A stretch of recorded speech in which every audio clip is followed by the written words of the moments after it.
les supermarchés de cette époque, dans les années 80, il y avait des mètres linéaires de livres. Là, je suis allé dans un hypermarché récemment, et c'est plus du tout comme ça maintenant. Enfin, il y a énormément de gros livres, là, des gros best-sellers, des choses affreuses, mais à l'époque, il y avait beaucoup plus c'était gigantesque, et il y avait des bandes dessinées, bien sûr, mais il y avait des romans aussi, notamment il y avait des romans de poche comme les Brigades mondaines.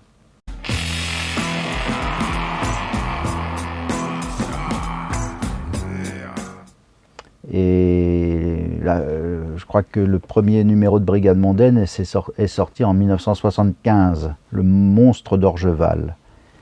Donc, en 80, quand je me promenais dans les rayons des livres, je voyais des couvertures avec des pin-up dessinés à l'aérographe par Loris.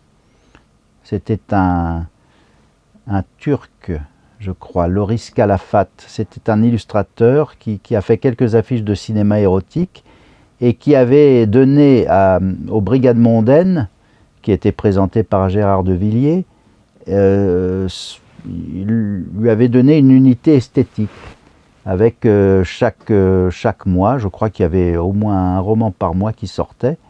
Il y avait cette pin-up avec des titres affolants, hein. Je vous ai cité le premier, Le monstre d'Orgeval, mais il y avait des choses telles que les Amazones de l'Ordre Noir, des choses comme ça, les femmes Pigalle, non pas les femmes Pigalle, les femmes Migales de Côte d'Ivoire, des titres ahurissants qui m'évoquaient le roman feuilleton, le roman populaire français sur lequel je travaillais aussi. Je commençais à m'intéresser au roman feuilleton, Gaston Leroux. Et en fait, les Brigades mondaines ou d'autres collections de ce genre, c'était la continuité de cette littérature-là. On appelait ça des romans de gare. Souvent, les gens achetaient ces romans ça se lisait vite, et ils les emportaient pour leur trajet ferroviaire.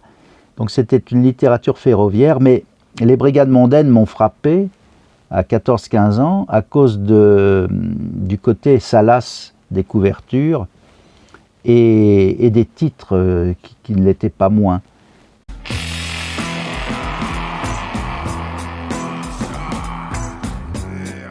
Et je me souviens en avoir découvert un jour dans les affaires de mon frère, plus âgé, et j'ai commencé à le lire. Ça s'appelait Le Cygne de Bangkok, et dedans il y avait une histoire de corset étrangleur.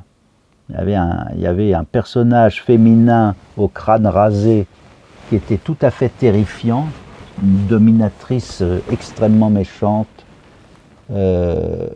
qui avait sous sa coupe une bourgeoise aisée qui tombait, peut-être il y avait une histoire probablement de chantage, et donc elle tombait sous la coupe de Fidji.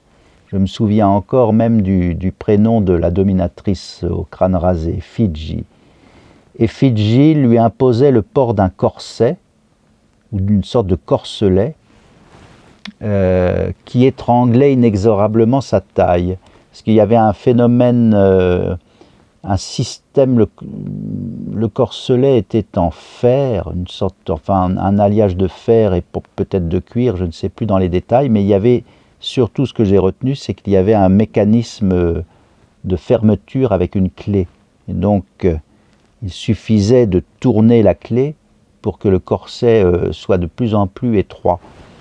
Et il y avait une scène fabuleuse où la dame, en larmes, suppliait à Fidji de desserrer de 1 ou 2 crans le corset. Et évidemment, elle a resserré d'1 cran ou 2 au lieu de desserrer le corset. Et donc après, l'auteur, qui était anonyme puisque les Brigades mondaines étaient signées d'un certain Michel Brice, c'était un nom, disons, pour que les lecteurs s'y retrouvent toujours, c'était toujours des romans de Michel Brice. On a appris plus tard que parmi les auteurs anonymes des Brigades mondaines, il y avait Philippe Muret. Alors c'est peut-être Philippe Muret qui a imaginé ce corset étrangleur, je ne sais pas. En tout cas, il en a écrit une bonne centaine, paraît-il. Et donc, c'est d'ailleurs les seuls textes de Philippe Muret que j'ai lus. je ne connais rien d'autre de Monsieur Muret. Eh bien, il y avait une scène fabuleuse où, une fois que le corset avait été resserré, on voyait partir cette femme. Elle titubait, elle se tenait la poitrine, la taille, elle avait extrêmement mal. Et l'auteur anonyme, eh bien Muret peut-être, décrivait sa silhouette dans la nuit qui titubait au loin, et comme la silhouette d'une femme guêpe. Ça, c'était tout à fait étonnant. Ça m'avait vraiment, on peut dire que ça m'avait bouleversé. Ça m'avait fait un effet incroyable. Et donc, il y avait là une image très très forte qui s'était imposée dans ce roman de gare.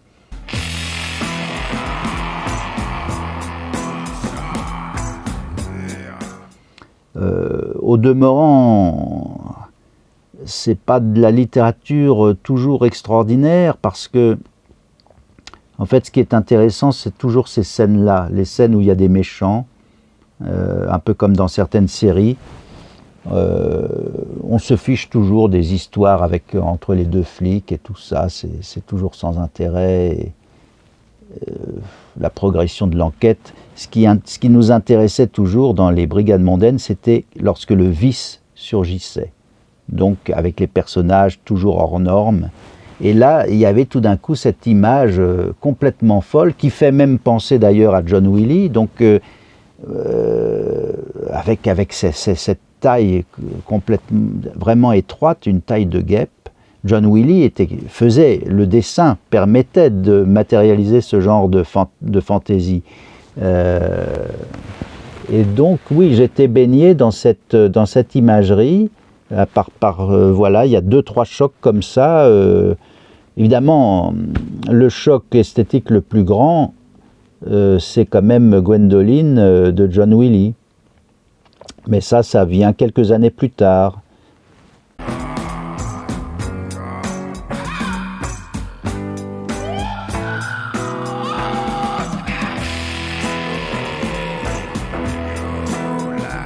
Dans les autres chocs, en fait, un peu dans l'esprit de ces personnages de méchants de la littérature populaire, et pour parler cette fois-ci de cinéma, j'avais été aussi très très frappé par un feuilleton de l'ORTF. Alors, je crois qu'on appelait plus ça l'ORTF, mais un feuilleton de la télévision française, Chéri Bibi. Ça passait tous les jours. Il y avait un épisode de 15 minutes chaque fois. Donc là, c'était aussi la découverte à travers une adaptation de Gaston Leroux. Mais donc il y avait ce personnage de méchant. C'est toujours ces personnages qui m'attirent le plus, peut-être parce que les méchants sont des personnages qui dépassent les bornes et qui ne sont pas convenables. Disons, il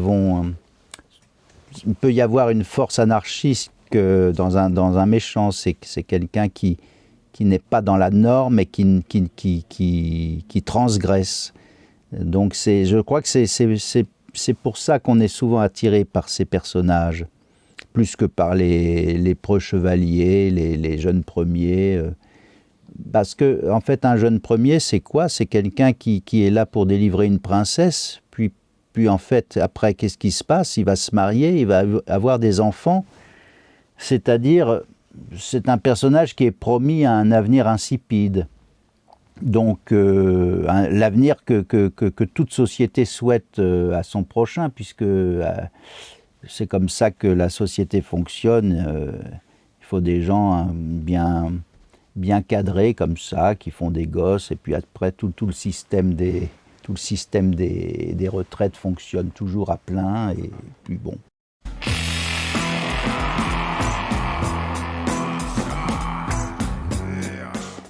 évidemment, les personnages qui ne font pas ça sont plutôt dans la transgression. Et je les trouve plus passionnants. Et donc là, dans Chéri Bibi, il y avait Daniel-Émile Forque, l'acteur Daniel-Émile Forque, qui personnifiait le Canaque, qui était un personnage inventé par Gaston Leroux, qui était un chirurgien qui était au banc de la société, puisqu'il était bagnard. Chéri Bibi, qui était un forçat, avait fait la connaissance du Canaque, et le Canaque avait la réputation de sculpter la chair humaine. C'était peut-être en fait un des premiers, il était à la pointe de la chirurgie faciale probablement, mais on lui attribuait des goûts anthropophages. Peut-être qu'il mangeait des petits morceaux de peau lorsqu'il opérait certains de ses patients, je ne sais pas. Et c'est lui qui a fait changer le visage de Chéri Bibi. Mais donc, c'était une excellente adaptation de ce que la télévision française faisait de mieux, quand elle prenait des grands classiques littéraires avec une excellente interprétation. Tous les acteurs étaient parfaits et il y avait ce personnage insensé. Comme d'habitude, lorsque il y a quelque chose qui me subjugue, je finis par tout, je veux tout savoir et tout collectionner. Donc là vous avez là-haut, vous avez toute une boîte Daniel-Émile Forque ici. Voilà. Vous voyez, ça c'est... Voilà Daniel-Émile Forque, il est là, mais bon, je vais vous montrer 2 ou 3 photos, parce que quand même c'est un personnage, pour moi c'est un personnage inoubliable, que j'ai rencontré après quand je suis arrivé à Paris. Mais, vous voyez, ça c'est dans un film d'Alain Aubrier, La Belle Captive, avec Daniel Mesguich. Et je cherche une photo, la plus belle photo que j'ai de lui. C'est une photo extraordinaire, mais il faut que je la trouve. Donc c'était ce personnage, d'ailleurs, avait aussi une diction très particulière. Tout était particulier et étrange chez lui. Émile Forque disait lui-même qu'il avait un accent moldo-valaque. Et il pensait qu'il descendait des reines, avec son visage très émacié. Il pensait qu'il était un descendant de la reine d'Éthiopie. Mais où est-ce que j'ai mis cette magnifique photo? J'aurais dû, évidemment... Je ne savais pas que j'allais vous parler de ça, mais j'aurais dû m'en douter. Hein. On parle toujours des mêmes choses. Alors ça, c'est une photo assez amusante parce qu'il est avec Darry Cole, là, dans le temps des œufs durs. Bon, je ne sais pas où est ma magnifique photo, mais elle est dans cette boîte. J'ai tellement de photos d'Émile Forque que, bon...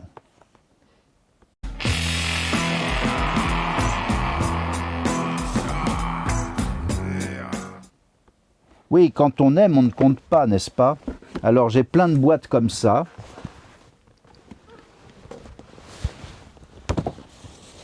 Là, par exemple, je passe du coq à l'âne, mais là, j'ai 3 boîtes entières avec des acteurs nains.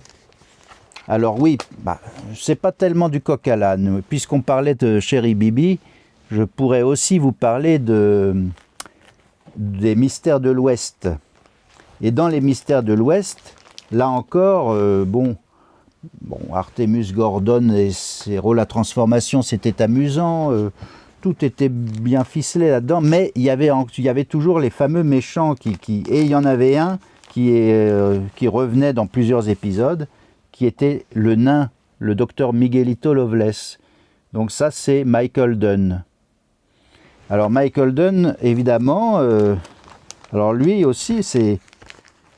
Moi, je crois d'ailleurs me souvenir, je ne pense pas que je déraille en disant ça, mais à l'école, à la récréation, on s'amusait souvent Alors on jouait plus aux cow-boys et aux indiens, on jouait au mystère de l'Ouest. Et c'était pas Robert Conrad auquel je m'identifiais, je voulais être Miguelito Loveless. Euh, ben oui, donc après, ben j'ai tout collectionné sur Monsieur Michael Dunn. Ah là, ça c'est une très belle photo de lui là. Voilà, Michael Dunn, il est là.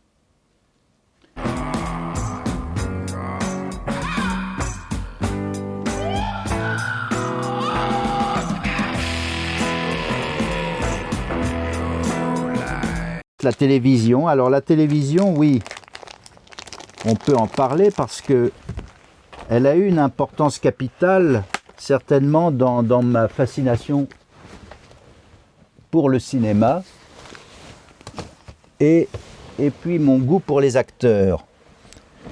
Et le premier film que j'ai vu, et c'est peut-être que le plaisir est lié à un souvenir d'enfance et donc à une journée où malade je ne pouvais pas aller à l'école, donc il y avait déjà un premier plaisir qui était celui de ne pas aller à l'école.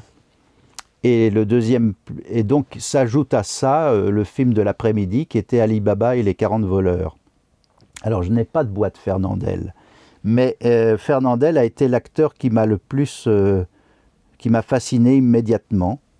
Lui aussi, c'était un personnage très très très étonnant et par Fernandel, je me suis intéressé au cinéma. Je suis rentré dans le cinéma par les acteurs, par un acteur précisément, et ensuite ça a fait tache d'huile. J'ai commencé à m'intéresser à tout le reste, aux réalisateurs qui avaient dirigé Fernandel.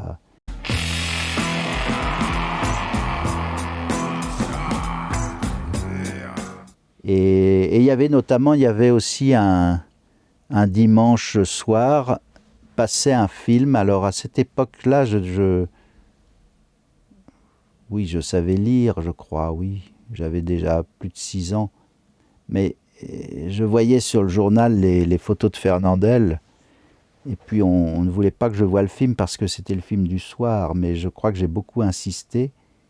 Et c'était La Bourse et la vie. Alors là, j'ai découvert tout d'un coup un film incroyable. Et je me suis rendu compte que c'était réalisé par un certain Jean-Pierre Mocky. Et puis après est passé à la télévision L'Ibis rouge, qui est d'après une adaptation très libre d'un roman noir de Frédéric Brown. Et il y avait une distribution éblouissante. Michel Serrault, Galabru, Jean Le Poulain. C'était le dernier film de Michel Simon. Et il y avait des personnages monstrueux dans ce film. Notamment, il y avait un chauffeur de taxi qui était atteint d'acromégalie. Et j'ai su par la suite son nom, c'était Antoine Maillor, encore une personne que j'ai rencontrée en arrivant à Paris. Et donc, ça devait être le deuxième film de Jean-Pierre Mocky que je voyais. Et où il y avait... Oui, il y avait comme ça donc un univers qui se formait avec un cinéaste qui me paraissait extraordinaire. Donc je me suis intéressé à ce moment-là au cinéma de Jean-Pierre Mocky. Voilà, ça fait partie de toute cette période.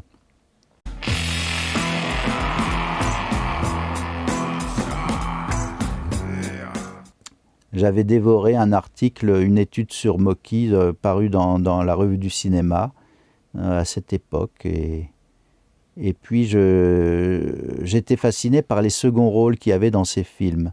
Des personnages tout à fait extravagants. Parfois c'était des tout petits rôles. Et là, c'est encore une de mes marottes puisque je m'intéresse énormément aux petits rôles, aux gens qui sont vraiment dans les marges des films. Et cette passion-là m'a conduit à m'intéresser également aux figurants. Alors là, je pourrais en parler des heures, mais on aura sûrement l'occasion d'en reparler, parce que j'ai des boîtes entières avec des photos de figurants. Donc ce sont souvent des anonymes et je cherche leur nom. Mais je ne suis pas seul, hein. On est 4-5 à nous intéresser à ça oh, j'espère qu'on est certainement plus, mais on a formé un petit groupe de 5 cinéphiles spécialisés dans les figurants. Et ça me passionne énormément. D'ailleurs, je ne sais pas, oui. Là, vous en avez... Bon, bah, attendez, vous avez un numéro de Bizarre de John Willie, ça c'est une chose, mais là vous avez... Alors, il a été figurant souvent dans sa vie, mais avec Mocky, il avait du texte et il parlait. Là, je l'enlève du cadre parce qu'il y a peut-être un reflet, c'est Jean-Claude Rémoleux. Alors Jean-Claude Rémoleux, pour moi, c'est l'acteur, disons, l'acteur fabuleux par excellence. Il est, comment dire, c'est la singularité absolue.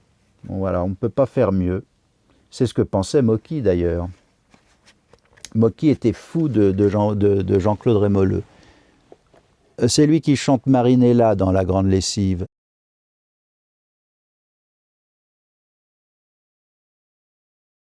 Et puis là, il y a un autre figurant que j'aime beaucoup, c'est Victor Tabourneau. C'est un Russe blanc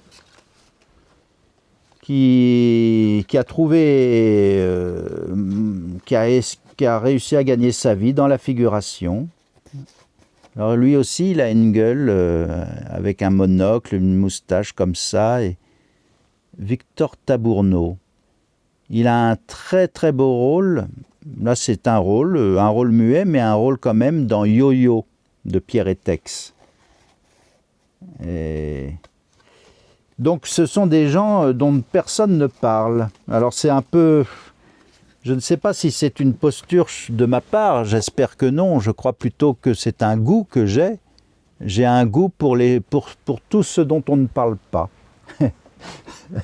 Et je me mets c'est un peu devenu ma spécialité. J'écris, je parle. Quand je travaillais à la radio, je faisais des chroniques sur... ça me répugnait de parler de tout ce dont on parle, des trucs à la mode, et je préférais mettre l'accent sur des personnages obscurs ou des œuvres qui sont tombées dans l'oubli ou qui n'ont même jamais été révélées. Ça a toujours été ma passion, oui.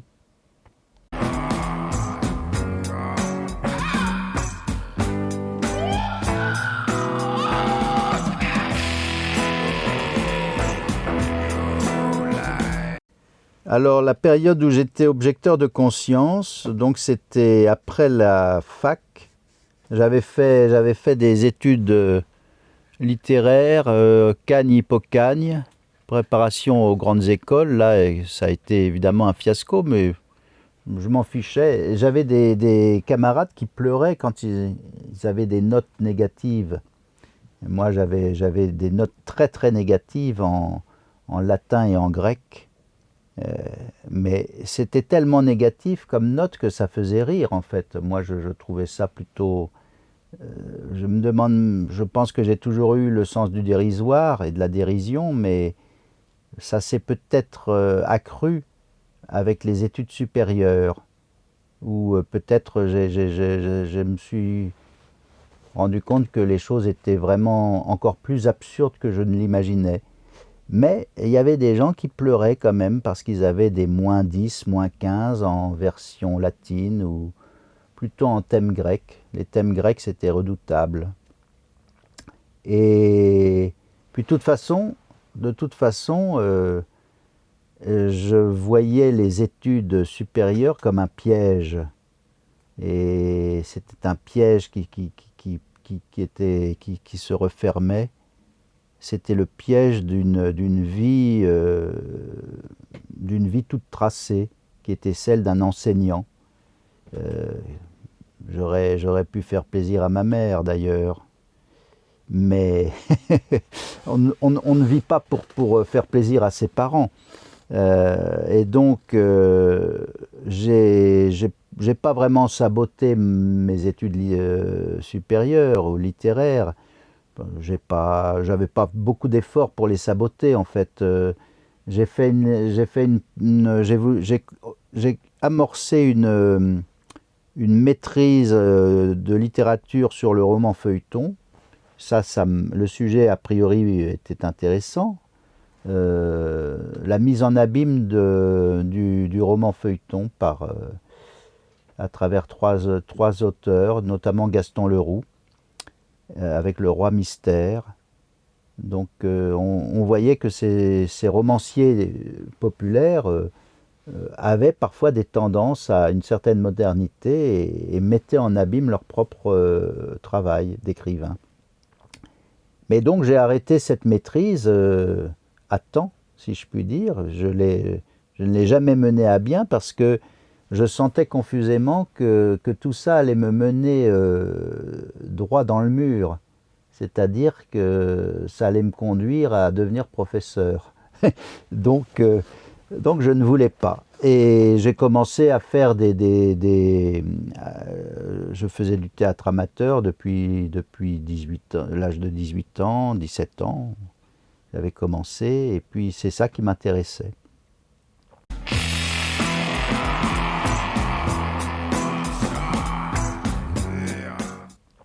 Et puis, donc, arrêtant les études, il y a eu le service militaire. Et donc, on est en 90. Et à cette époque, ça existait encore, le service militaire. Et ça aussi, c'était une chose que je ne voulais pas faire. Et à ce moment-là, je suis devenu objecteur de conscience. Et ça a été pour moi une aubaine, puisque ça a été la possibilité de venir à Paris.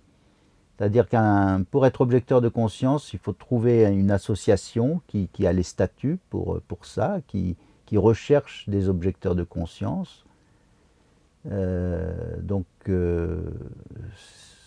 C'est-à-dire des travailleurs un peu comme des stagiaires. On peut dire que c'était les stagiaires d'avant. Parce qu'on avait une paye très très petite par le ministère des Armées, et donc en échange, les associations qui recevaient j'allais dire ces bénévoles, mais qui recevaient ces objecteurs, ils avaient donc pendant un an, ou pendant plus d'un an, pendant 2 ans, ils avaient quelqu'un à disposition dans une tâche précise. Donc il fallait trouver une association, et j'ai cherché une association à Paris. J'avais d'abord trouvé une association qui avait un rapport avec le théâtre, du théâtre dans les prisons. Et puis je ne sais pas pourquoi, je ne me souviens plus, mais il y a eu une rencontre, peut-être ça s'est mal passé, mais on m'a averti au dernier moment que je ne faisais pas l'affaire. Et donc ça a été un petit peu la panique, et j'ai pas vraiment choisi. J'ai pris la première association venue qui m'acceptait à bras ouverts, et c'était le Secours catholique à Paris. Il fallait que ce soit à Paris. Et donc je suis arrivé à Paris, et comme c'était le Secours catholique qui s'est occupé de mon logement, j'ai commencé, j'avais des chambres de bonne. Et à un moment donné, je me suis retrouvé... alors j'étais dans le 16e arrondissement, qui est le paradis des chambres de bonne, en tout cas à cette époque. Les prix font rêver, parce que pour 11 mètres carrés, je louais 600 francs. 11 mètres carrés. 600 francs de l'époque, en 91.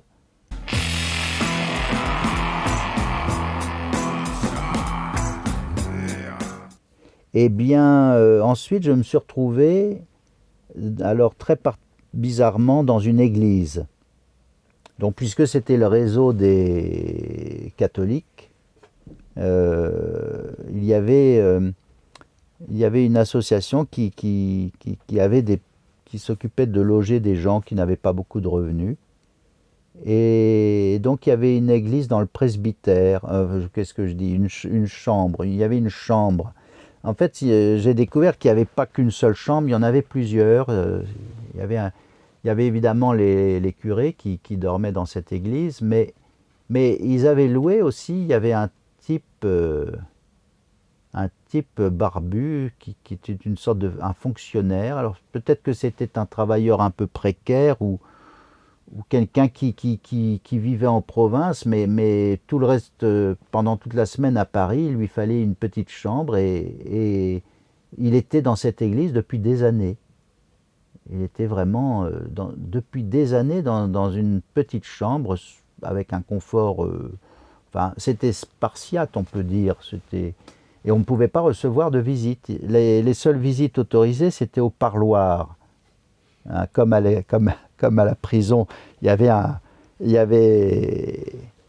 je ne sais plus comment on appelle ça, mais alors j'avais la clé de l'église, puisque bon, il n'y avait pas de couvre-feu. En revanche, c'était quand même pas non plus à ce point-là, mais donc j'avais la clé de la grande porte de l'église. J'entrais par cette porte. Et donc il y avait l'église à proprement dit sur la gauche, et puis ensuite on passait le hall, et puis on traversait un énorme couloir qui menait au presbytère. Et c'est d'un côté du couloir, il y avait comme ça en enfilade plusieurs, disons, parloirs. C'était des petites pièces où là on pouvait recevoir quelqu'un. Et je ne comprenais pas pourquoi cet adulte, enfin je l'étais aussi, mais j'avais 22 ans, 23 ans. Pourquoi un homme de 45-50 ans, depuis des années, vivait dans ces conditions-là? Je trouvais ça sidérant. Et donc j'ai vécu pendant 2 ans dans cette église.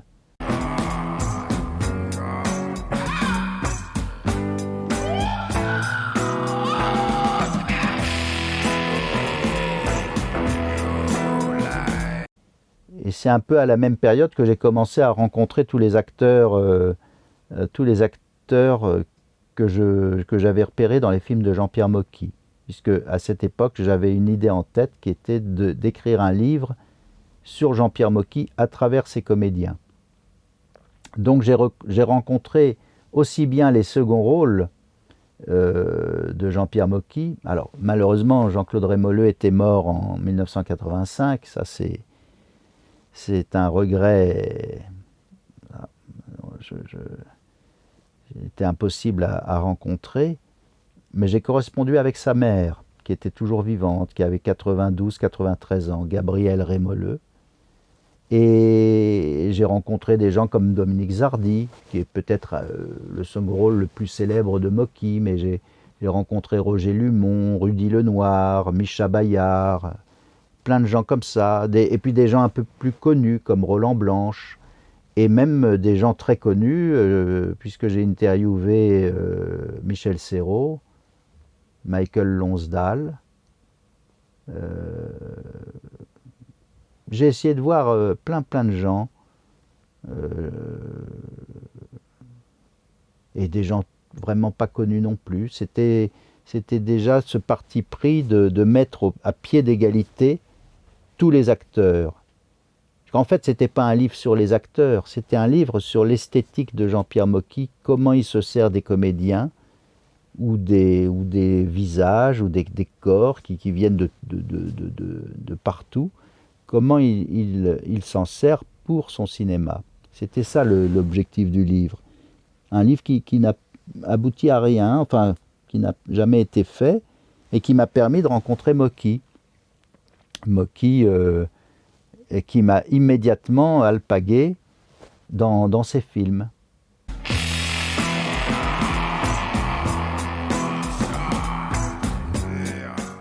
Parce qu'à l'époque, alors ça c'était un peu après ma période d'objection de conscience qui a duré 2 ans.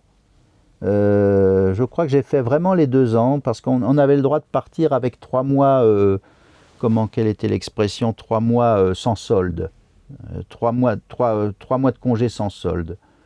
Mais bon, moi ça me plaisait, parce que j'étais au Secours catholique, je profitais du téléphone de bureau pour prendre mes appels et prendre mes rendez-vous avec mes acteurs. Donc moi j'étais bien là, comme ça, je sais pas, j'aurais peut-être pu encore faire une année de plus. Mais je trouvais qu'il y avait un certain confort, même si c'était pas c'était pas, il n'y avait pas de salaire, enfin c'était une indemnité extrêmement faible, parce que c'est comme s'il y avait quelque chose de punitif dans cette indemnité. Puisque vous avez décidé d'être objecteur de conscience et non pas militaire, eh bien, soit vous le devenez, mais vous faites 2 ans au lieu d'1, et par-dessus le marché, votre solde va être très très faible. Donc je crois qu'il y avait cette volonté comme ça de punir, en fait, de punir le refus d'être militaire, de faire son service, de faire l'armée.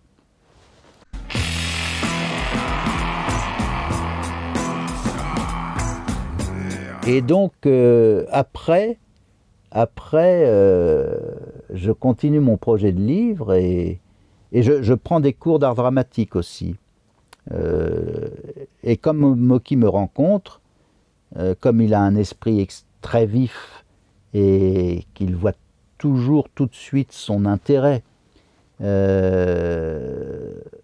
était en train de préparer un film avec pas d'argent, peu d'argent, et il me dit, mais alors, puisque vous êtes dans un cours d'art dramatique, peut-être que vous pourriez avoir des figurants gratuits. Et c'est comme ça que j'ai commencé à travailler pour Mocky. Et Mocky, d'ailleurs, peut-être qu'il, je ne sais pas s'il le pensait vraiment, mais il m'a tout de suite engagé dans son bestiaire à faire des petits rôles, puisqu'il savait que ma passion c'était de jouer. Donc il m'a tout de suite confié des rôles, mais j'ai très vite compris que pour Mocky, ce qui était le plus précieux à ses yeux, c'était que je sois son assistant. Et après tout, ma foi, c'était pas plus mal, puisque il valait mieux être assistant sur un tournage et de faire tout le tournage que d'avoir un petit rôle d'une journée ou deux, et puis de faire juste un petit tour comme ça sur le plateau, et puis de repartir et d'attendre le prochain film. Là, en étant assistant, surtout quand on a 24 ou 25 ans, on a la possibilité là d'être immergé comme ça dans le cinéma, de voir un cinéaste qu'on admire, de le voir au travail, et puis de rencontrer des gens, et je crois que c'était vraiment, ça c'était une école fabuleuse, puisque en plus ça a duré plusieurs années, avec évidemment, parce que Mocky était un caractériel et une personnalité quand même assez complexe et extravagante. Disons extravagante plutôt que caractérielle, c'est plus sympathique. Mais c'était de notoriété publique qu'avec Mocky, il y a toujours un moment où on se fâche. Donc il y a eu une période de plusieurs mois, presque un an, où il y a eu une rupture. Parce que Mocky avait appris que je l'imitais. Et donc ça ne lui plaisait pas du tout.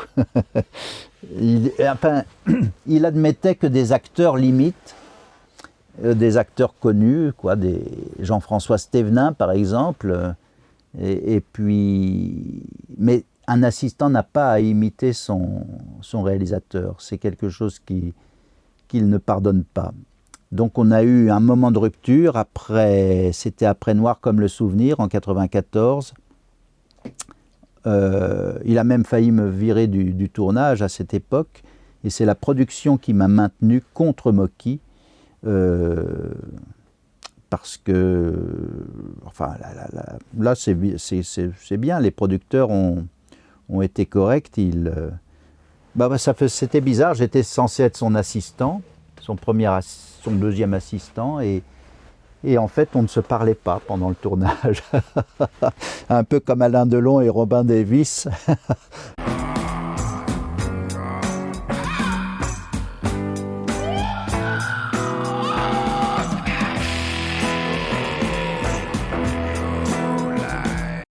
Je trouvais des têtes bizarres, et bon, j'ai toujours aimé ce travail, et ça rejoint encore mon obsession pour la figuration, ou pour les gens qui ont des drôles de têtes, enfin, une drôle de tête, il faut savoir un peu de quoi on parle, parce que c'est beaucoup plus compliqué que ça. C'est pas ce que Mocky voulait, je pense, c'était des gens qui avaient un univers, une personnalité. Donc c'est pas forcément une drôle de tête ou un corps bizarre ou tordu, c'est quelque chose de plus profond que ça, je crois. C'est pas juste un visage, c'est... D'ailleurs, le cinéma de Mocky, c'est un cinéma qui essaye toujours de percer les apparences. Donc, il y aurait quelque chose de très contradictoire de la part de ce cinéaste de s'en tenir aux apparences physiques de ces comédiens. C'est quelqu'un qui avait un œil perçant d'ailleurs, il était très incisif comme ça, mais ce qui l'intéressait, c'était souvent ce qu'il y avait derrière. Et il fallait, pour les comédiens qu'il appréciait, ou pour les petits rôles, pour les gens qui étaient dans la rue, qu'on pouvait recruter, il fallait que ce qu'il y avait derrière soit encore plus insolite que la surface qu'on en voyait. Donc, ce travail de chercheur, de chasseur de tête, Mocky m'avait appelé son chasseur de tête, c'était un travail de fourmi, un travail qui n'était pas simple. On pouvait passer une journée entière à se promener dans la rue et revenir bredouille. C'était pas si évident que ça. Parce que des gens qui ont des têtes, il y en a partout, mais il fallait deviner à qui on avait affaire et ce que cette personne allait donner. Donc c'est pour ça que j'ai toujours aimé le cinéma de Mocky, parce que cette manière de montrer des corps, des visages, et puis de les mettre en scène pour en faire quelque chose qui devient une sorte de poésie, une poésie qui peut être macabre, qui peut être grinçante. Moi, ça me plaisait beaucoup.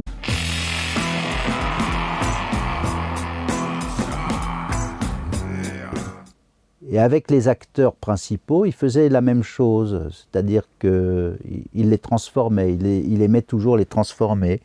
J'ai été transformé moi-même dans un film Bonsoir avec Michel Serrault. Je joue même plusieurs rôles, mais il y a un des personnages que je joue est une femme. C'est la femme d'un procureur de la République, Madame Talbin. Bon, c'était ça. C'était toujours amusant. Le tout premier rôle que j'ai fait avec Mocky au cinéma, c'est dans Ville à vendre. Et j'avais les cheveux courts à l'époque, et j'avais dû me teindre, me décolorer les cheveux en blond, et ensuite on les avait passés au blanc. Et je faisais un vieillard qui avait rajeuni. C'était une histoire comme les aimait Mocky, avec un scandale en l'occurrence dans un scandale pharmaceutique, avec une sorte de structure, un holding pharmaceutique situé au Luxembourg qui fabriquait des produits prétendument pour rajeunir. Et on les testait sur des villages de la frontière rempli de chômeurs. Les chômeurs avaient des payes considérables, enfin des indemnités considérables, en échange de quoi on testait sur eux les produits pharmaceutiques. Et je jouais à un certain monsieur Vandenbroek, certainement un de ces commanditaires luxembourgeois, qui avait essayé lui-même le Juvénol, une petite pilule rajeunissante. Et donc j'avais les traits que j'avais quand j'avais 25 ans, avec des cheveux tout blancs. Mais Mocky avait voulu que le personnage ait l'air simplet. C'était un personnage, il avait tellement rajeuni en fait qu'il était comme un enfant.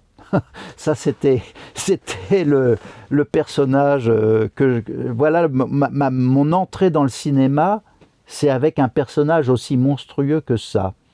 Un vieillard qui avait rajeuni et qui n'avait même plus d'intelligence. Il avait l'intelligence d'un gamin de 6 ans. Et il avait l'air toujours comme ça, toujours. Il était comme ça et il soulevait des haltères, il prenait soin de son corps. Et il y avait un acteur d'origine luxembourgeoise, je lui avais demandé de me traduire le texte en luxembourgeois et j'avais appris l'accent. Et j'avais dit à Mocky, je peux dire le texte en luxembourgeois. Et ça c'était une des qualités de Mocky, c'est que c'était un cinéaste avec lequel on pouvait faire des propositions. Parfois il refusait, mais quand ça allait dans son sens, et souvent dans le sens d'un certain grotesque, il acceptait. Et alors j'avais débuté au cinéma en parlant luxembourgeois, le patois luxembourgeois avec accent. Efit ek zien reikt. En effet, vous avez raison. Efit ek zien reikt. C'était ma première réplique. Donc, voilà, cette période-là, avec Mocky, ça a duré comme ça quelques années. Après, on s'est à nouveau fâché pendant 13 ans. Bon, 13 ans, c'est peut-être parce que j'ai pas fait l'effort de le rappeler avant.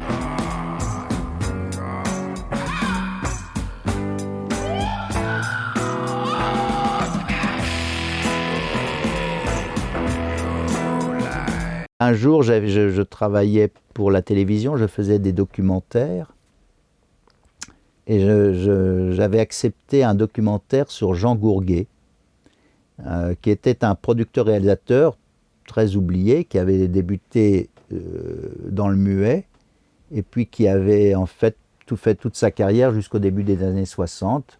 Après, il avait pris sa retraite. En fait, il dirigeait un cinéma, l'Escurial. Il était le patron de l'Escurial à Paris, dans le 13e, au Gobelin.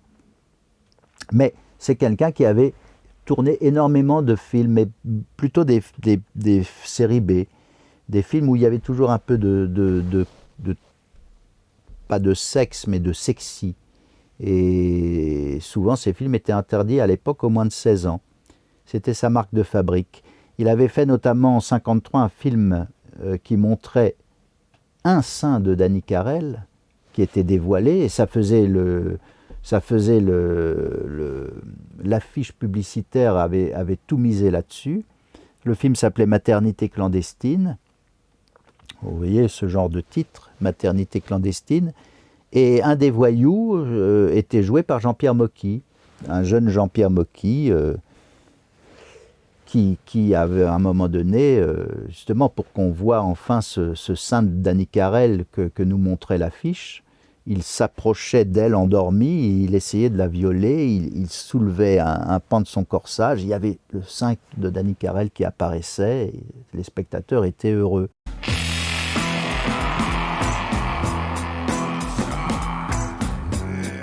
Et donc j'ai eu l'idée d'interviewer Mocky, alors qu'on ne s'était pas parlé depuis 13 ans. Et donc je lui ai écrit un courrier en lui disant que je ne savais même plus vraiment pour quelle raison nous étions fâchés. et que je préparais un film sur Jean Gourguet, que vous avez bien connu, que vous aviez aimé, apprécié.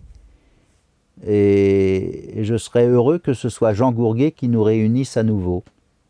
Et Mocky avait dit oui, tout de suite. Et donc c'était amusant parce que j'avais fait cet entretien en voiture. Quand je suis arrivé chez Mocky, je lui ai dit, écoutez, ce que j'ai envie de faire, c'est de faire votre interview pendant que vous conduisez. Ah bon, mais alors, mais Bir, qu'est-ce que tu racontes là? Pourquoi tu veux faire ça? Mais écoutez, je vous ai toujours connu en voiture. Vous êtes tout le temps en voiture. Chaque fois qu'on travaillait, on faisait des kilomètres en voiture, etc. Et tous les autres seront assis, mais vous serez en voiture. Alors il a souri, il a mis son blouson et il a dit, bon alors, allons-y maintenant, on n'a qu'à y aller. Hop, puis on a roulé dans Paris. Et puis on a fait toute l'interview comme ça, au milieu de la circulation, et ça m'a beaucoup amusé. J'ai toujours pensé bon, je ne l'ai jamais fait, ça, c'est dommage, mais j'avais eu envie comme ça d'un documentaire sur Mocky qui soit un road movie. Mais bon, je ne l'ai pas fait. Je ne l'ai pas fait, mais je l'ai vécu. Je l'ai vécu, ça fait partie d'une de ces grandes aventures qui pour moi reste inoubliable. C'est que je me suis retrouvé un jour, pendant plus d'un mois, un mois et demi, avec Mocky sur les routes de France. Il fuyait, il avait quitté Paris pour des raisons personnelles, et il allait de gîte rural en gîte rural. Et je me suis retrouvé comme ça, à côté de Mocky au volant, lui conduisant, et pendant un mois et demi, et j'enregistrais sur des mini-cassettes les propos de Mocky parce qu'il préparait son autobiographie, et en même temps on travaillait sur un projet de film.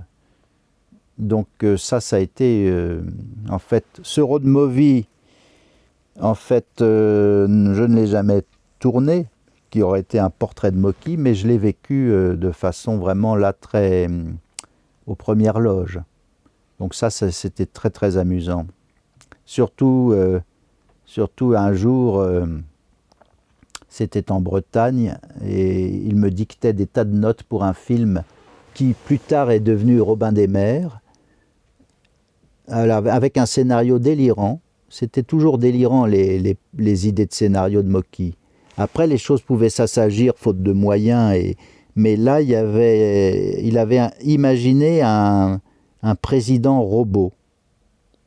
Et d'une certaine façon, Mocky est toujours un peu visionnaire. On se souvient de À mort l'arbitre, qui a précédé le drame du Heysel, avec tous ses supporters écrasés sur des grilles à cause d'un mouvement de panique.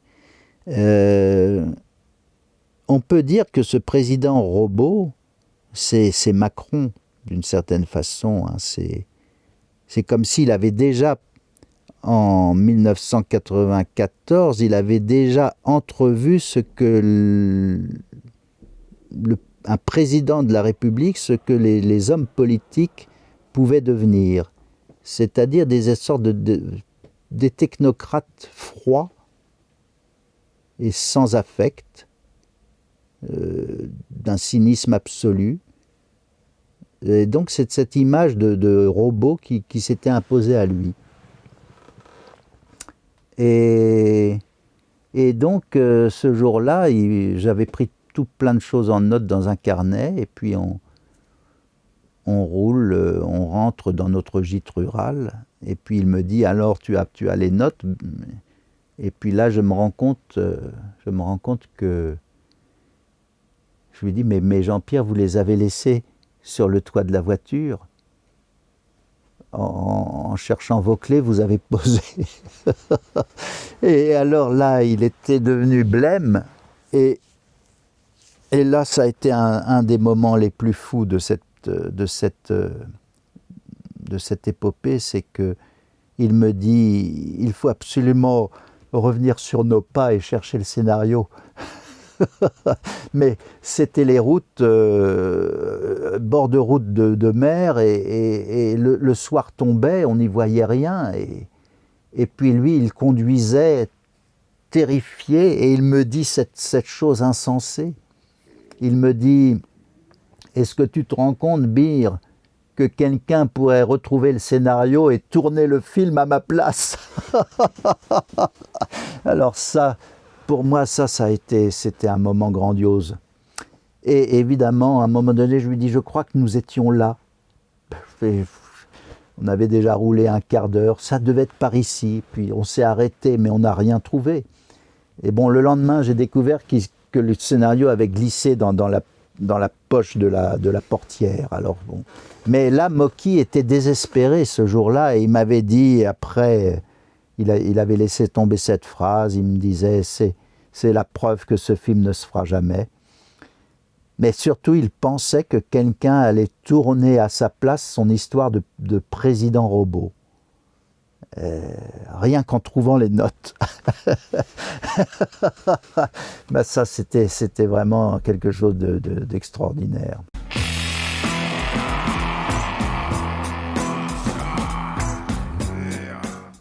Non, j'ai beaucoup ri avec Mocky. C'est un personnage tellement extravagant. Oui. Et puis en fait, on partageait le même goût pour les acteurs, ça c'est évident. Ça c'est quelque chose qui nous avait beaucoup rapprochés, oui. Oui. J'ai pas de photo de Mocky là, mais non, c'est parce que... Mais Mocky est présent à travers Rémoleux.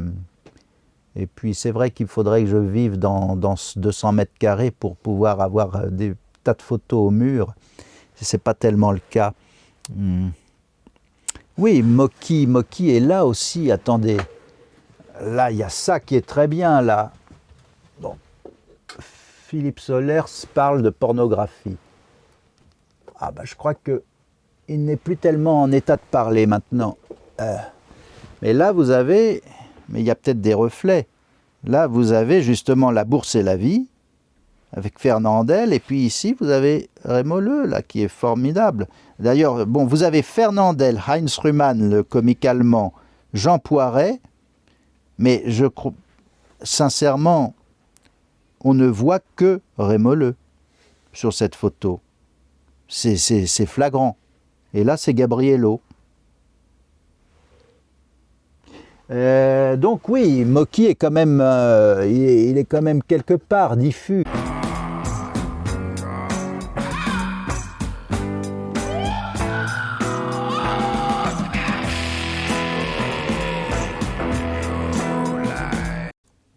Bah, c'est un peu comme pour la littérature, la littérature de second rayon, les romans populaires, et donc pour le cinéma, c'est... Bah, déjà, Mocky en lui-même était une sorte de marginal, terme qu'il n'aimait pas d'ailleurs. Il n'aimait pas plus le terme de franc-tireur, mais je pense que quand on est un artiste, on n'aime pas tellement les étiquettes, donc on a toujours l'impression que ça réduit les choses.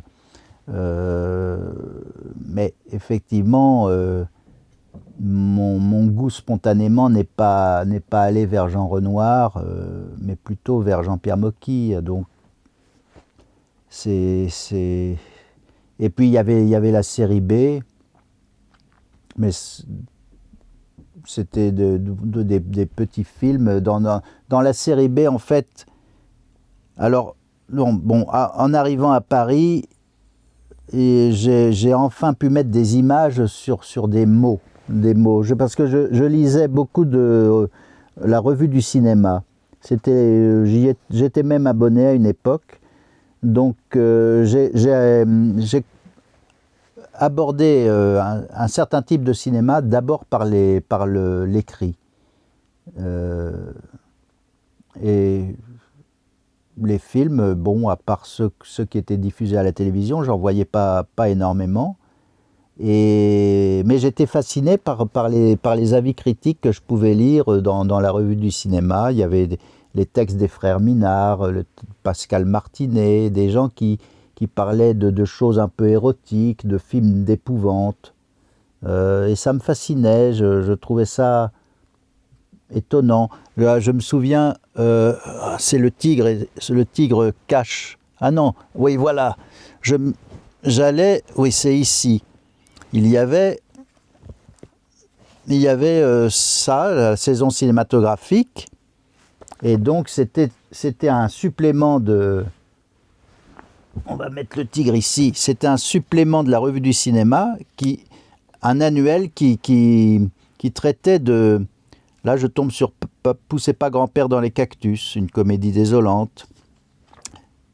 Tous les films sortis en salle étaient traités dans chaque numéro annuel. Et moi, j'avais vu que dans la bibliothèque de l'école, quand j'avais 14-15 ans, au lycée, ils avaient toutes les saisons cinématographiques, je les dévorais. Je ne voyais pas les films, mais je lisais. Donc, prenons par exemple 1974, et je tombe sur des films de Jess Franco, par exemple. Donc, je connaissais plein de choses, mais j'étais en province à cette époque, j'étais à Rouen, je connaissais des choses sans les avoir vues.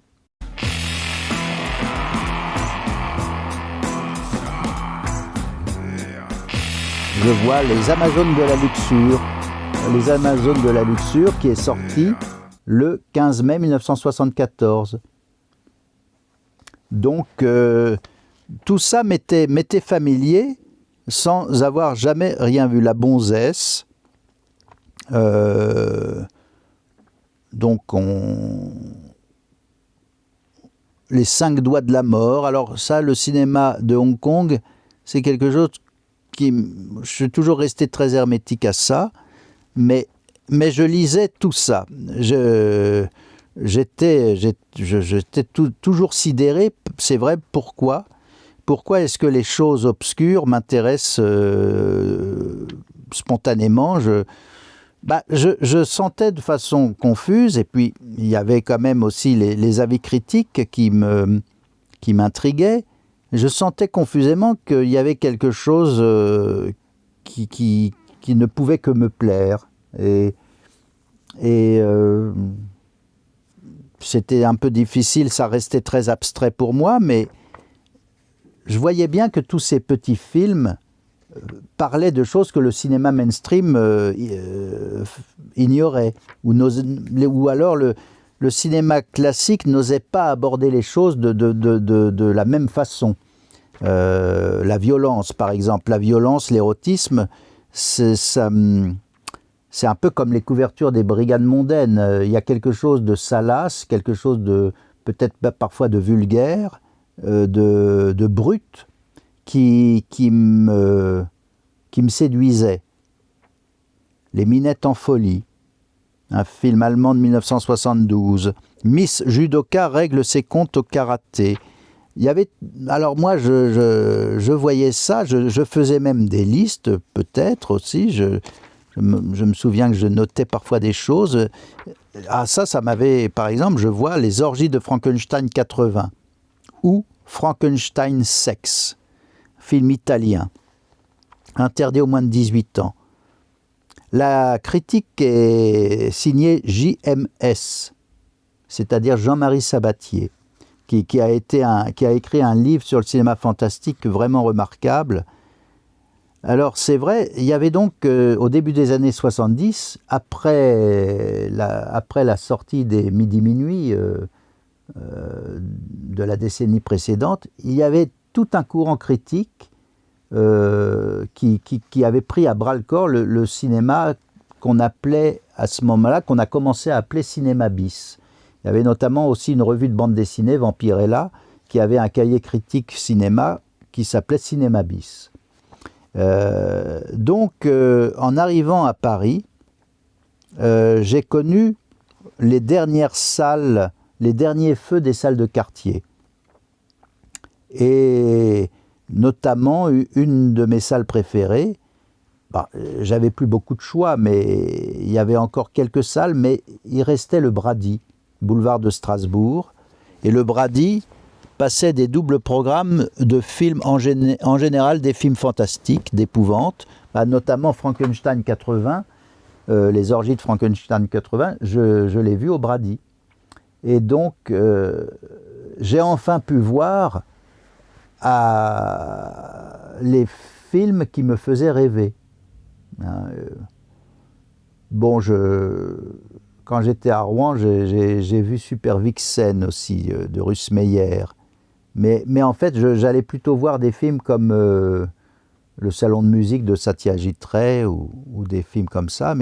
Et arrivé à Paris, il y a eu Les orgies de Frankenstein 80, il y a eu Le Masque du démon, il y a eu L'île du sadique, qui était le titre de ressortie du Mort dans le filet.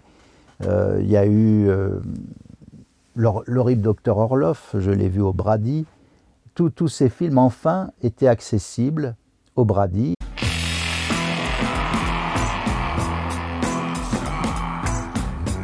Et donc là, j'ai développé un goût pour le cinéma bis. C'est-à-dire un cinéma qui n'a pas peur de l'outrance. C'est un cinéma c'est souvent le cinéma des pulsions les plus intenses, les plus secrètes, donc les bas instincts aussi. Et comme il n'y a pas de vedettes, ou alors des vedettes sur le retour, qui essayent tant bien que mal de s'en sortir. Joseph Cotten, dans Lady Frankenstein, cet obsédé sexuel, par exemple. Joseph Cotten, tout de même, c'est l'acteur d'Orson Welles qui se retrouve dans un film très très bon, qui est Lady Frankenstein, cet obsédé sexuel. Mais certainement que lorsqu'il donnait la réplique à Welles dans Citizen Kane, en 1941, il ne s'attendait peut-être pas à jouer 32 ans plus tard Lady Frankenstein, cet obsédé sexuel. La vie est ainsi faite. Et il s'est retrouvé aussi dans des films mexicains de René Cardona. Alors donc, le cinéma bis, c'est un cinéma qui est désargenté, qui ne peut pas se payer le luxe d'avoir des stars. Donc un cinéma sans vedette est en fait un cinéma qui a beaucoup plus de liberté, on n'est pas là pour mettre en valeur des vedettes, pour s'emmerder avec des éclairages, à faire des chants contre chants, à savoir un tel a eu 5 gros plans, il faut que l'autre en ait autant, etc. Toutes ces conneries du cinéma classique, qui est un cinéma du star system, c'est balayé par la série B, par le cinéma bis, qui est plutôt là pour raconter une histoire, donner des frissons et aller droit au but vers les pulsions dont a besoin le public. Pulsions masochistes, pulsions sadiques, attrait pour la violence, pour le mystère, Donc, je trouve que c'est un cinéma qui a cette particularité, qu'on peut y voir surgir des choses inattendues et parfois traitées de façon beaucoup plus, je dirais subtile, on pourrait dire brutale, enfin plus franche que le cinéma classique. Donc, c'est tout ça que j'ai pu découvrir. Après l'avoir lu dans certains textes, j'ai pu découvrir ça en arrivant à Paris, en allant au Brady notamment. Et puis de fil en aiguille, ces histoires de pulsions m'ont inévitablement conduit vers la pornographie.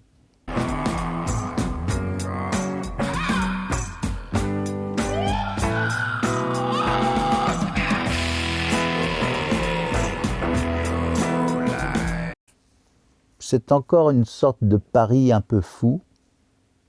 Je me souviens que j'étais chez un ami,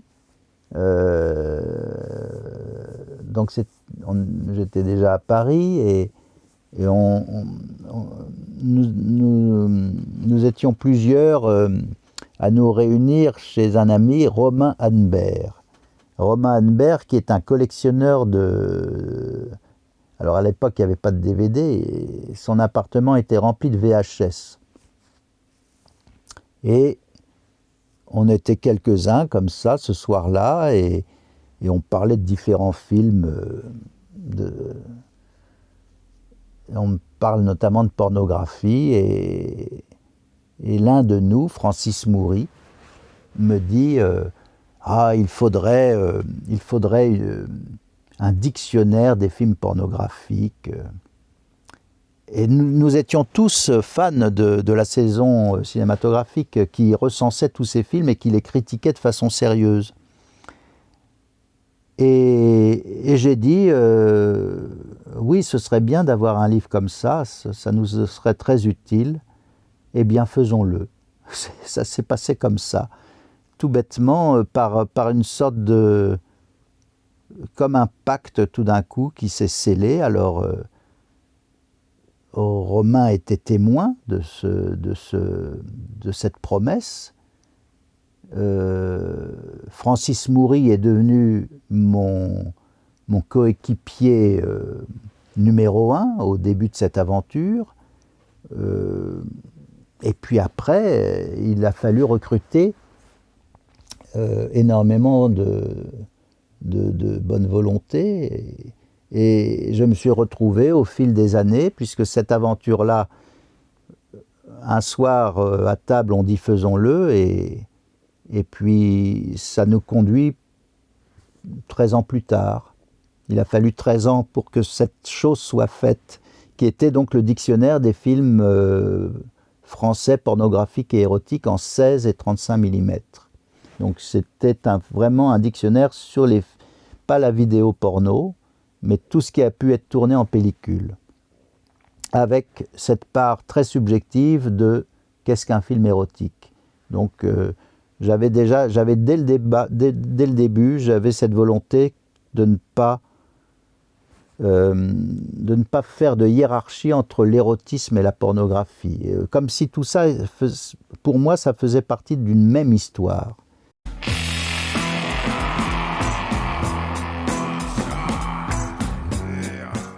Dans le dictionnaire, vous avez l'âge d'or de Buñuel. Vous n'avez pas le genou de Claire, et je le regrette maintenant.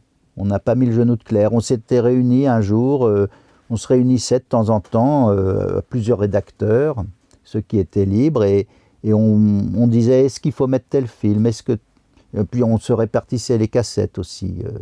J'arrivais toujours avec 2 grands sacs remplis de cassettes porno, et on se voyait dans des cafés, et puis on avait une grande table, hein, on était nombreux, et puis je sortais, la comtesse est une pute, qui veut le faire? Moi, tout de suite, et ça se passait comme ça. Je crois que parfois on parlait un peu trop fort, mais on n'a jamais été viré d'un seul café à cette époque. C'était plutôt, on devait paraître comme des allumés.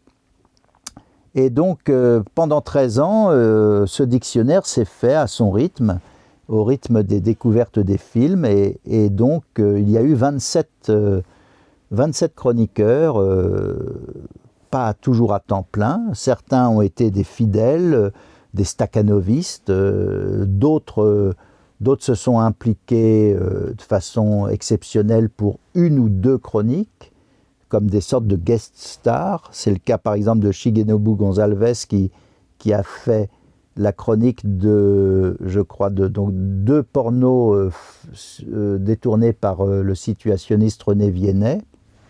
Donc c'était des films japonais, mais comme le détournement était français, je considérais que c'était des films pornographiques français. Et c'est pour ça qu'ils font partie du dictionnaire. Et Jean-François Roger, qui a regretté d'arriver un peu tard, parce qu'il en aurait volontiers fait davantage, il a donc à cette époque aussi contribué à enrichir le dictionnaire par une dizaine de critiques. Il y a plein de gens, et parmi les chroniqueurs les plus les plus assidus. Donc il y avait Francis Moury, mais il y a aussi eu Edgar Balzer qui vient de sortir un livre enfin un livre de Ricardo Freda et qu'il a traduit avec un appareil critique important. Donc Edgar Balzer, c'était les débuts d'Edgar Balzer avec ce dictionnaire. Il y avait Gilles Esposito qui en a écrit énormément, qui est donc un rédacteur de Mad Movies. Et puis j'ai même fini par recruter des gens qui avaient fait, que j'avais lu, j'allais dire enfant, mais enfin, que j'avais lu dans mon adolescence, dans la revue du cinéma, qui étaient des pionniers de la défense de la pornographie. J'avais donc recruté Alain Minard, qui malheureusement donc est décédé il y a quelques années, Alain Minard et Pascal Martinet.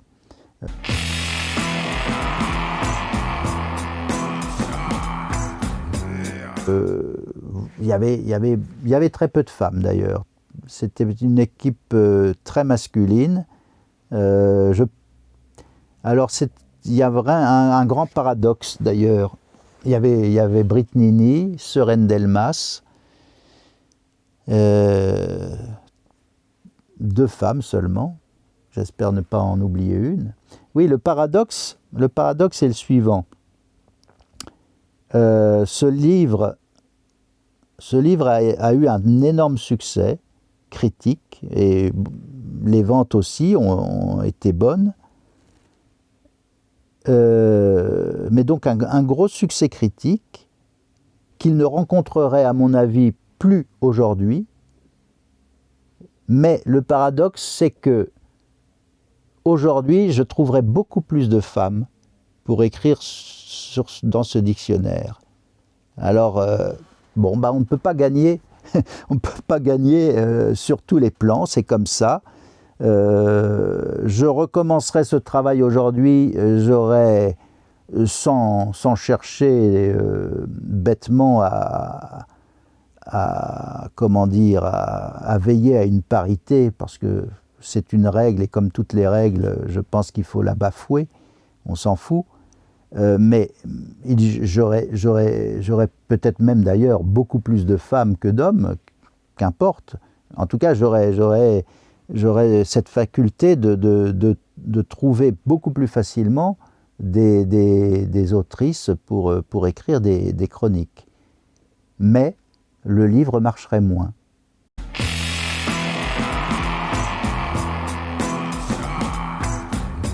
Et ça pose le problème du statut de la pornographie qui, à mon avis, reste un genre maudit, ou la part maudite du cinéma.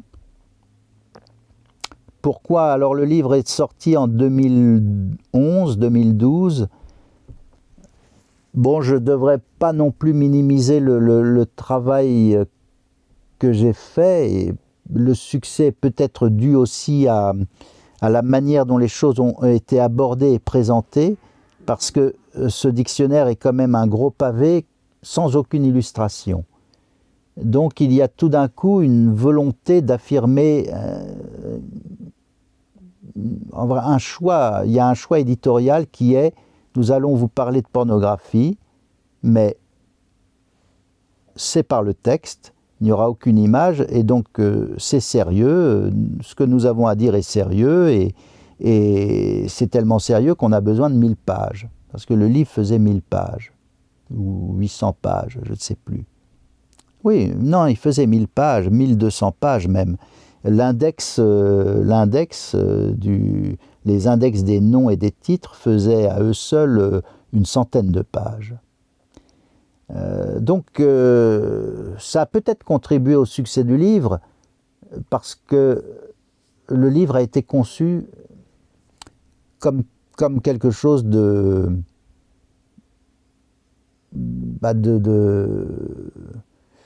monstrueux.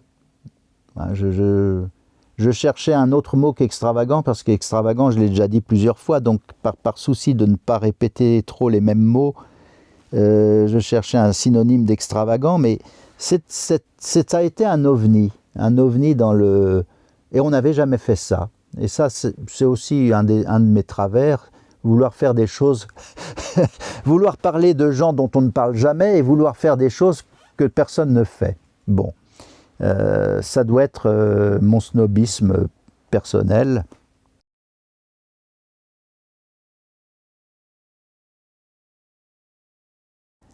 En même temps, ce dictionnaire a bien été utile puisqu'il a rencontré ce succès et la presse était plutôt enthousiaste et là, je crois que les temps ont changé.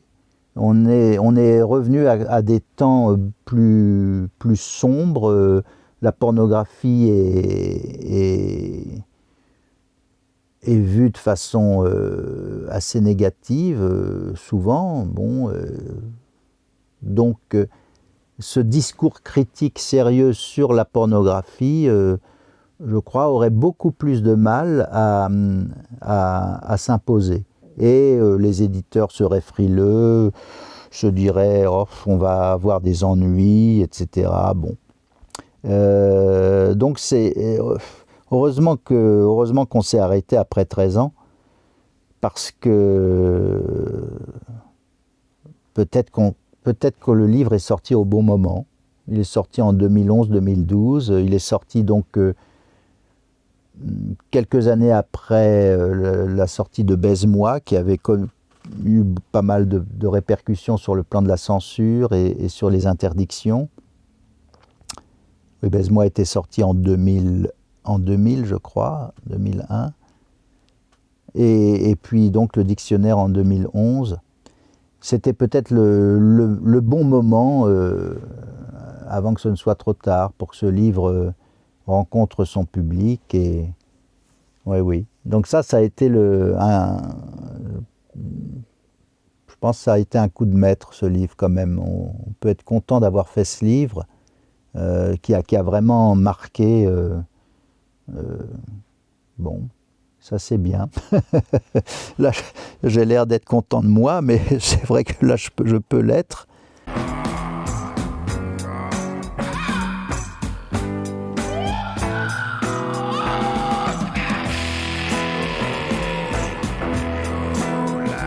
Il y a des sujets qui me plaisent et je finis par les embrasser littéralement, les sujets. Je m'intéressais à Jean-Pierre Mocky, je suis devenu son assistant. Je m'intéressais d'ailleurs on peut même dire, je m'intéressais à ces personnages extravagants, bizarres, ces petits rôles. Je suis rentré dans les films de Jean-Pierre Mocky de cette façon. Les personnages de travestis que j'ai pu rencontrer dans les romans de l'entre-deux-guerres, les romans érotiques, ça m'avait toujours intéressé. J'ai fini par me travestir moi-même dans les films de Mandico. Alors la pornographie, j'ai travaillé sur la pornographie pendant presque 13 ans. J'ai eu l'envie d'aller là encore au-delà du miroir. C'est-à-dire de ne jamais être toujours simplement un théoricien, mais essayer de mieux comprendre encore ce qu'était la pornographie en faisant moi-même. Donc j'ai joué dans les films d'Ovidi, par exemple, dans plusieurs films d'Ovidi, et donc j'étais dans un contexte pornographique, et c'est quelque chose qui m'a intéressé. Récemment encore, j'ai tourné dans un film d'Anton Bialas, qui n'est pas encore sorti, où il y a des scènes... c'est sur des personnages sadiens, et il y a quelques scènes qu'on peut qualifier d'explicites.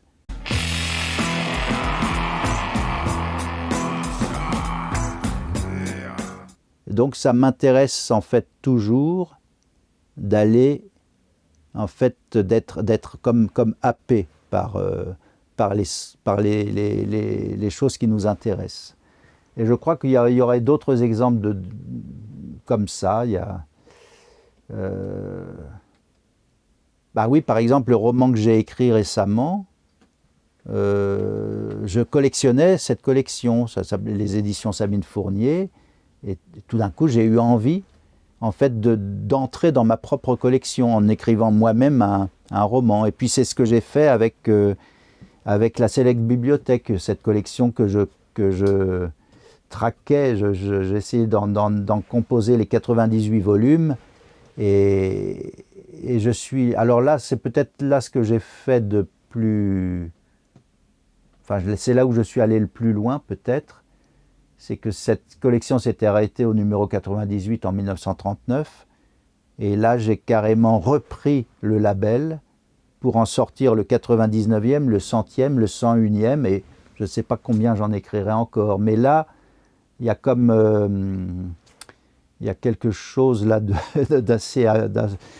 d'assez étonnant, comme une alchimie. On reprend, ou une possession, c'est peut-être même une forme de possession. Je suis possédé par les personnages qui m'ont plu, ou possédé par un univers, l'univers d'un romancier, d'un éditeur.